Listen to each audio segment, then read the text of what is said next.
Can the South Carolina Gamecocks secure their first NCAA tournament win in 7 years later this afternoon against the Oregon Ducks? I chat with Spencer McLaughlin to break down the matchup on this special crossover edition between the Locked On Gamecocks and the Locked On Ducks podcast.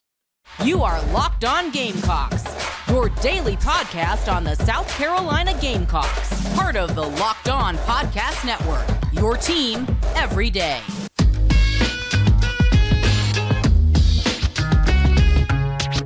Yes, it is that time once again for a special Locked On crossover edition of Locked On Ducks and Locked On Gamecocks. I'm Spencer McLaughlin of the Oregon Ducks podcast, and that's Andrew Lyon of the South Carolina version of the podcast here. Thank you so much for making this your first listen or your first view of the day, part of the Locked On Podcast Network, your team every day and your daily source to stay up to date with the Ducks or the Gamecocks, depending on who you may be listening to or watching this show. Let's hop right into it, Andrew. An 11-6 matchup that, according to Vegas, is going to be a nail-biting thriller. Both teams are favored in various sports books, which I don't remember seeing all the time. I think this is just going to be a great first-round March Madness game. We're going to get everybody ready with everything you need to do. What's the most important part of this game for South Carolina?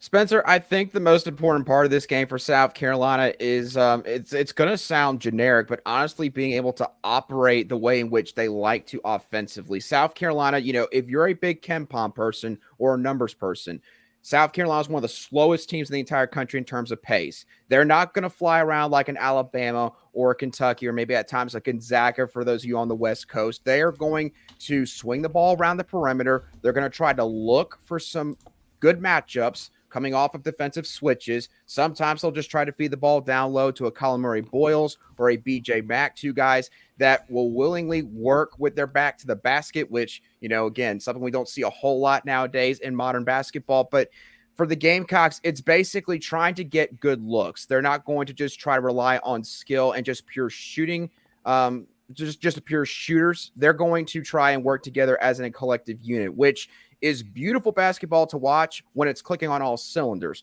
But when they face a team defensively that can take something away or maybe multiple things away that they like to do, that's when things can get a little bit sticky for the Gamecocks. Defensively, the Gamecocks are one of the better units you're going to find all season. They're fundamentally sound. They try to work really hard to just stay in front of their guy. Again, I know it sounds simplistic, but that's kind of the method to the madness for Lamont Paris, the head coach of South Carolina. Basically, make everything more difficult. Just understand at times, shooters are shooters. Sometimes you're going to give up buckets. That's just the way the sport is now. Every team has got a couple of good shooters, but make it as difficult for them as possible over the course of 40 minutes. And at the end, you should have a good shot to win. That's the general philosophy for South Carolina. But the key to this game for them will be their offensive efficiency. Spencer, what about the Oregon Ducks? What do they have to do in order to really like how this game shakes out for them? Well, it's interesting that, in your initial response, you mention a back-to-the-basket center, and that's not super common. And you're right. It isn't. It's more common in college basketball than in the NBA, but Oregon has one of the best back-to-the-basket centers in the entire country in N'Faly Dante, who is scorching hot coming into this game, and I think that interior matchup is a fascinating one. And quick note before I answer your question, Andrew, the Oregon-South Carolina line, according to our friends at FanDuel, official sportsbook of the Locked On Network, South Carolina favored by 1.5. The over-under, 133.5. So they're expecting a grinded-out sort of slugfest here because I think that with what South Carolina has, struggled to do sometimes offensively, Oregon's had a lot of those same sorts of issues at times. Now, their defense has really picked it up, and we'll get to more of that later. But I think the biggest key in this game for the Ducks is being able to hit threes. They have struggled mightily over the last couple of weeks. They've made it work, and they have won games against good teams. They've beaten a trio of tournament caliber teams in this 4-game win streak. Utah didn't make the tournament, but they were on the bubble. Colorado is in the first 4, and Arizona, of course, is a tournament team. So Oregon has played much better, but in the second half of the Pac-12 championship game, they didn't hit a single three. Not a single one. They were 2 for 17 on the game, and both those threes came in the first half. I think they got away with it against Colorado. The Buffs weren't hitting shots, and Oregon's defense was really good. Maybe against an offensively inconsistent team in South Carolina, that could fly here, but I'm not saying Oregon needs to go bonkers and hit 8 to 10 threes. I think if they do, they're winning the game pretty handily. I don't expect them to, but you've got to be able to hit a couple shots from beyond the arc, because I think in this sort of game where Vegas is expecting a slugfest, because remember, for those of us who struggle with math, and you know what, math is hard, I don't blame you, 133 and a half, that's about 67, 66, in that sort of range. They're expecting both teams to be under 70, which you could absolutely see. The last time Oregon was in the NCAA tournament, it was a while ago. The time before, the last time they won the Pac-12 tournament to get in, they made a run to the Sweet 16. They've done that 2 times, by the way, something I'll touch on a bit more later. But when it comes to prediction time here on the show, but this Oregon team has had a propensity when they're playing oftentimes their best basketball to have low-scoring games. They lost to Virginia the year the Cavaliers in the Sweet 16 won the national championship. That game, I believe both teams were under 60. So that could absolutely be where Oregon wants this game to go. And I think if they can just hit a couple threes, Jackson Shelstad and Jermaine Couisnard, Oregon starting backcourt, were 1 of 9 from outside in the Pac-12 title game against Colorado. If they can just make that 3 of 9, I think that can be a pretty significant boost. But what sort of challenge does South Carolina present defensively? Spencer, I think that defensively, it all starts with South Carolina's backcourt. So when you look at South Carolina, you look at Talon Cooper. He is a 5th-year senior at that point guard spot. This will be Cooper's, I believe, 2nd time in the NCAA tournament. He actually was with Morehead State 2 or 3 years ago in the tournament with Janai Broome, who is now a star big man for the Auburn Tigers, another potential national title contender in this NCAA tournament. But he's paired up alongside Meechie Johnson, who came to South Carolina via Ohio State in Lamont Paris' first year this past season. Both of those guys, they sort of lead the charge defensively. Again, they are very good in terms of just getting down an athletic stance and not letting guards just blow right on past them. Talon is big, he's stocky, and he's got length. He's 6'4", pretty big for a point guard. Meechie, he's pretty much the explosive athletic guard out of that backcourt for South Carolina. He's a guy that can take you off the dribble offensively, and defensively, he will fight like hell going through screens to try to keep up with his man whenever he's on the run and he's tailing him. So those 2 guys are where it starts. In terms of the front court, it all starts with Colin Murray Boyles, 6'7" true freshman who will play the 4 spot.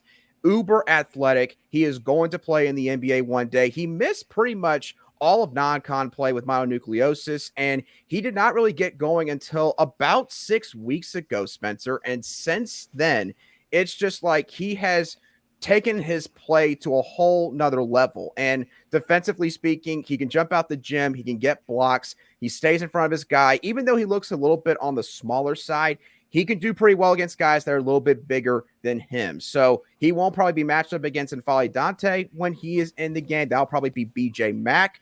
But don't be surprised if maybe they're having some trouble early on. They decide to have Colin try to act as sort of a help defender and assist maybe on some quick double teams if N'Faly is motoring early on in this matchup. So defensively for South Carolina, it's pretty much those 3 guys. Zachary Davis is their wing player. He's another good defender. Defense is pretty much where his strengths lie. Mack is probably the weakest defender. So admittedly, going up against N'Faly Dante might not be a great sign. It might be interesting to see how that plays out the first few minutes of this matchup. Yeah, I think Oregon's done a great job of getting Dante the ball with a lot of favorable positions and looks over the last couple weeks. In the Pac-12 quarterfinal against UCLA, they had a Dembona in foul trouble early in that game, and Dante went on to dominate with 22 points. He was a perfect 12 for 12 from the field and hit his only free throw for a 25.9 rebound effort in the Pac-12 tournament championship game, which got Oregon this particular berth. We still got more to dive into with the matchup, and we'll talk about what these teams can actually accomplish, whoever moves on from the first round. First, we'll talk about better together, because if your bracket's already busted, which it could be by the time Oregon and South Carolina are playing, it's that sort of craziness in March Madness. They don't call it the madness for nothing. And you're tired of the same old daily fantasy grind where you make a roster, you cross your fingers and hope for the best, or you're losing on the last leg of your pick'em entry. Introducing Better Together, the first cooperative daily fantasy platform where teamwork triumphs talent and you can play with your friends, not against them. You play alongside them, got the same rooting interests. Teamwork triumphs, and that is the motto. Pick more or less on a real-time player stat. Strategize with your partner to boost your odds and climb the leaderboard together. So grab a friend and join the social DFS movement. Anything in this game you can have available to you over at Better Together. If you don't think South Carolina is going to be able to stop N'Faly Dante, well, then guess what? You can pick him to go over with your friend. Or maybe you think Dante's going to regress to the mean and have a little bit of a regression game where he goes only 8 of 12 from the floor instead of 12 for 12. What a travesty that would be, of course. Download Better Together now from the App Store and sign up using promo code LOCKEDON for a chance to win your share of over $1,000 in cash prizes. Remember the code LOCKEDON, because winning alone is fun, but it's better together. This episode also brought to you by our friends at eBay Motors. Passion, drive, and patience, what brings home the winning trophy, is also what keeps your ride or die alive. eBay Motors has everything you need to maintain your vehicle and level it up to peak performance. From superchargers, roof racks, exhaust kits, LED headlights, and more. Whether you're into speed, power, or style, eBay Motors has got you covered. With over 122 million parts for your number one ride or die, you'll always find exactly what you're looking for. And with eBay Guaranteed Fit, your part is guaranteed to fit your ride every time or your money back. Because with eBay Motors, you're burning rubber, not cash. With all the parts you need at the prices you want, it's easy to turn your car into the MVP and bring home that win. Keep your ride or die alive at ebaymotors.com. eBay Guaranteed Fit, only available to U.S. customers. Eligible items only. Exclusions apply. All right, Andrew, let's continue on here talking this matchup, which should be one in which points are kind of tough to come by. Oregon has been, as I mentioned, an inconsistent three-point shooting team. South Carolina maybe a little bit more defensively oriented. I think one reason that I feel confident about the Ducks in this spot, confident enough to pick them to win? Stay tuned later in the show. But one reason I feel confident in the Ducks is the way that they have played defensively on this 4-game winning streak. Utah to end the regular season, and then UCLA, Arizona, and Colorado, all good teams. UCLA came on strong in the second half of the year. All of those teams have been held under 70 points. If you look at Oregon's losses in the non-conference early in the season to teams like Syracuse or Alabama, they were allowing 85, 90 or more points. And they've really locked in at that end of the floor. The true freshman power forward that you mentioned, I think is going to be a matchup of true freshman power forwards in this game, because Oregon's 5-star recruit KJ Evans has really, he struggled a little bit offensively in the Pac-12 tournament, but defensively he's been a beast and a real force. And what I think is interesting is if either of these big men that start for these teams get into foul trouble, do you bring in a 5 off the bench, or do you take the 4 as a true freshman and slide him into that 5 spot? I think that matchup could be really intriguing. Yeah, Spencer, I agree with you 100%. And for South Carolina, I'll throw one more quick name out there. Josh Gray. He is sort of the backup center for the Gamecocks, and he's essentially a part of the Gamecocks' big lineup. BJ Mack, he, according to the roster, he only stands at about 6'8". Maybe he's 6'9" if they're a little bit wrong. But Josh Gray is essentially going to be their big man. He's about 7 foot, 250, 260. He's absolutely somebody that from a size standpoint, he's going to be willing to go banging down low with N'Faly Dante in this matchup. But the other thing about Josh Gray that I will say is this.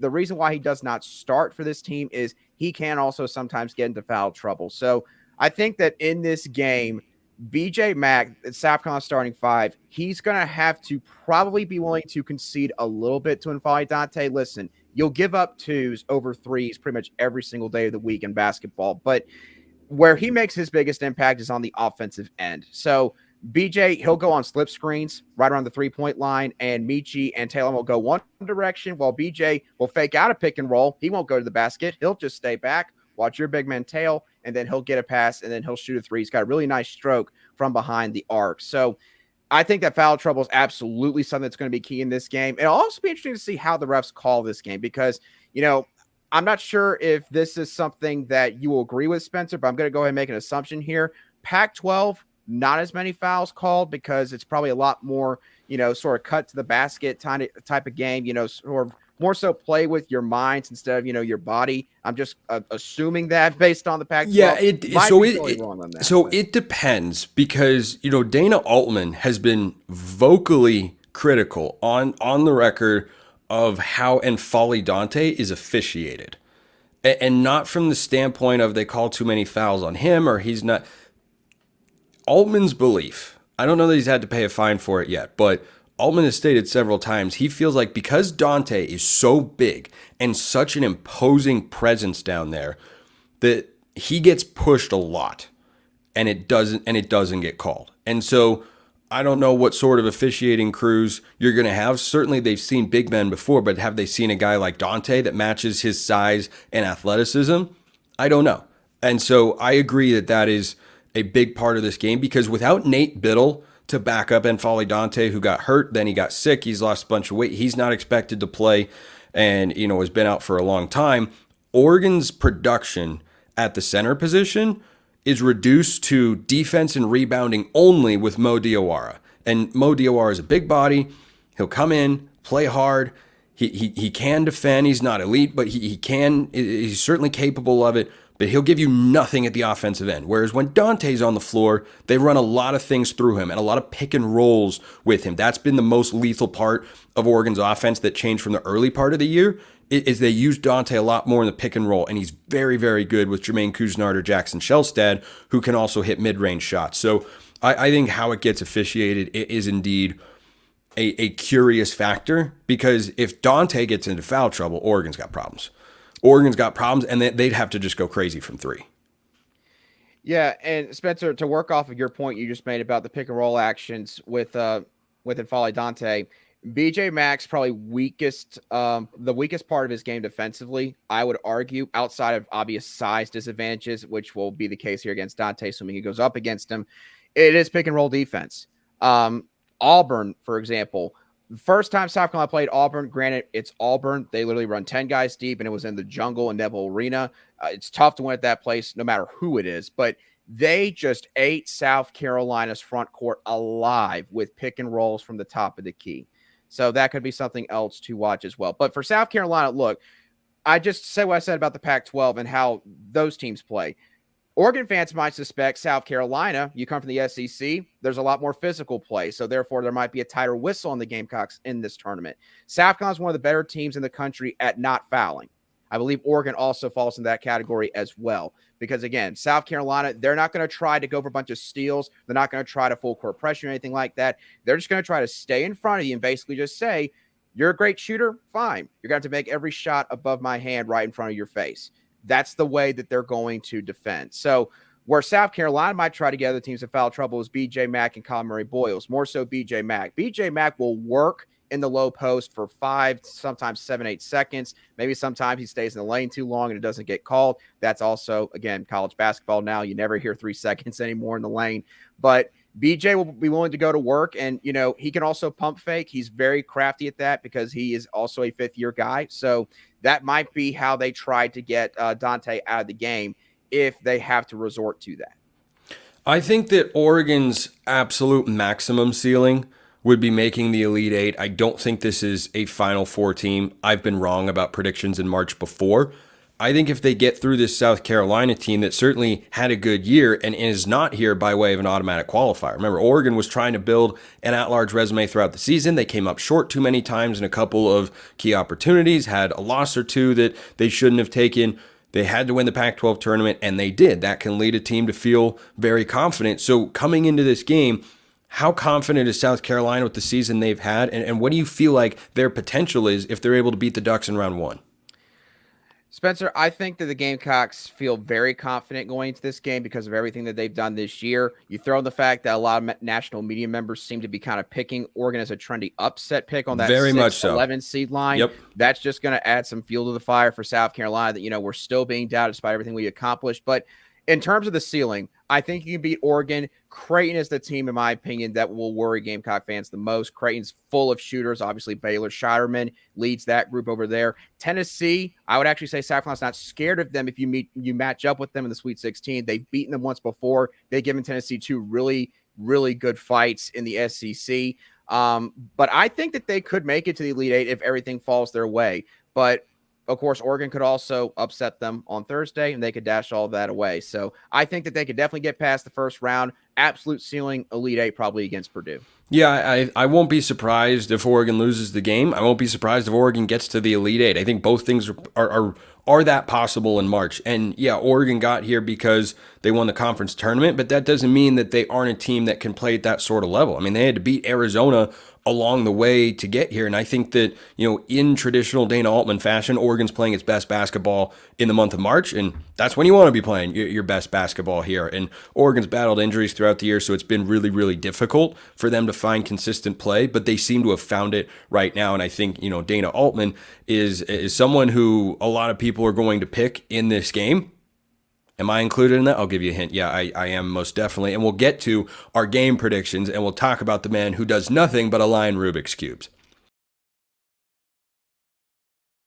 First, we talk about our friends at Nissan. This week's March Madness Bracket Highlight is brought to you by our friends at Nissan. Each week, we're picking one team that stands out, a team that's pushed it further than the rest, just like any of the all-new 2024 Nissan SUVs. These guys were able to take it to the next level. The Yukon Huskies are the Nissan Armada, top overall seed in the NCAA Tournament, as hardcore as it gets. No wonder they're the top seed in the East region, one of the favorites to win it all. The Auburn Tigers are the Nissan Pathfinder. They've been thrilling to watch, created a lane for themselves, claiming the top spot in the SEC and winning the conference tournament over Florida. And the Oregon Ducks are, of course, this week's Nissan Rogue. They have to be, not just because I host Locked On Ducks, but because Oregon surprised us all with a powerful performance in the final Pac-12 tournament, punching their ticket to the big dance. They say, win life, go Rogue, and that's exactly what the Ducks have done here. Take the Nissan Rogue, Nissan Pathfinder, or Nissan Armada and go find your next big adventure. Check them out at nissanusa.com. So one reason that Oregon is a trendy upset pick of sorts, and look, it's an 11-6 matchup. The 6 seeds are not going undefeated. The 11 seeds are not going undefeated. These matchups are 3-1, at worst, oftentimes 2-2. I think that the reason is Dana Altman, and Dana Altman almost alone. And N'Faly Dante is playing at an insanely high level at both ends of the floor. He impacts the game defensively with he's a great rebounder. His shot blocking, he contests shots.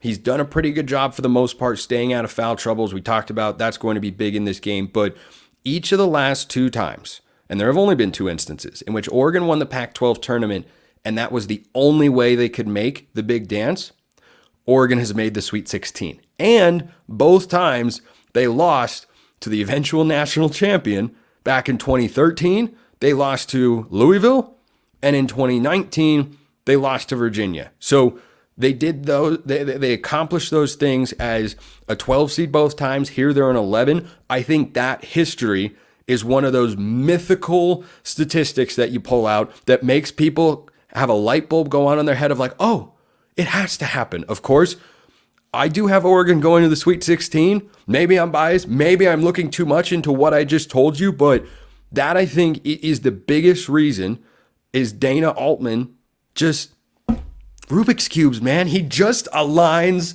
the Rubik's Cubes. Spencer, I'll definitely give you props for the Rubik's Cube reference there with Dana Altman. And look, I have heard Dana Altman, he is phenomenal in the NCAA tournament. I absolutely give him props for that. I believe he's never lost a first-round game. Correct me if I'm wrong on that. That sounds right. I will double-check that right now.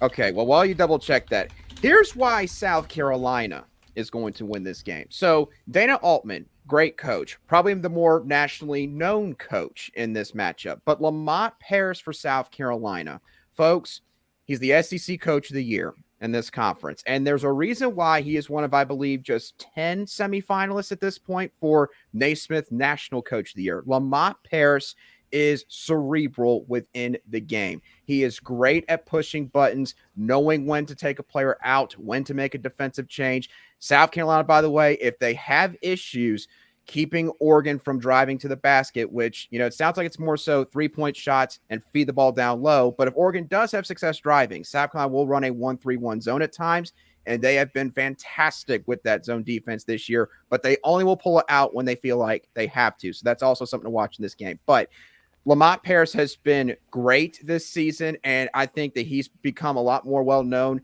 in men's college basketball because of what he's done with this team, a team that probably does not have that superstar kind of talent like maybe a Dante for Oregon or in this region, a Dalton Connect for the Tennessee Volunteers. He's done more with less.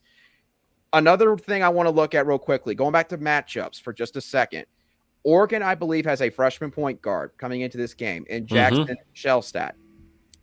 Jackson Shelstad is going to go up against 2 4th or 5th year players at that guard spot that have both been to the tournament before in Talon Cooper and Meechie Johnson. Now, South Carolina is, again, not going to be aggressive. They're not going to try to steal the ball all game long.